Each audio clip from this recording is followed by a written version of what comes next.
আমার পরিবার, আমার সন্তানের আমাকে 8টি বছর পায়নি, তাদেরকে নিয়ে দেশের বাইরে চলে যাব। যে দেশ আমাকে অধিকার দিতে পারে না সেই দেশে আমি থাকবো না।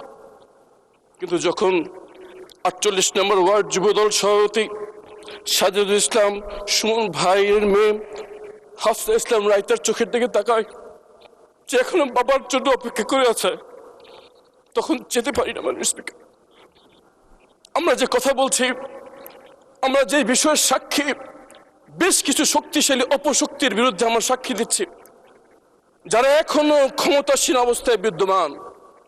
আমাদের এই সাক্ষী তাদের ভীষণ অসুবিধার কারণ, এবং আমরা যদি কথা বলি তাদের আমাদের জীবনের ঝুঁকি এখনো রয়েছে।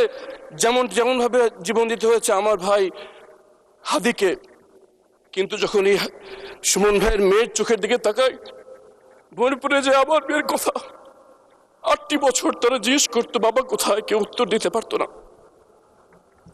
আছে এখনো সুমন ভাইয়ের মেয়ে বলে যে আমাকে ঘুম করে আমার বাবাকে যেখানে রেখেছো সেখানে নিয়ে যাও, আমি আমার বাবাকে জড়িয়ে রাখবো, আর জড়িয়ে ধরে রাখবো, কোনোদিন ছাড়বো না।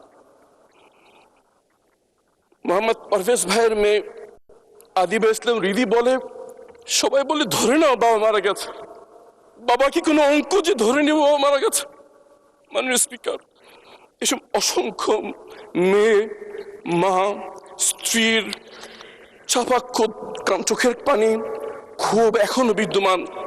এই রাষ্ট্র তাদের কোনো জবাব দিতে পারেনি। মাননীয় স্পিকার, আমি এখানে দাঁড়িয়ে গুমের ভুক্তভোগী পরিবারের পক্ষ থেকে 3টি দাবি উত্থাপন করতে চাই।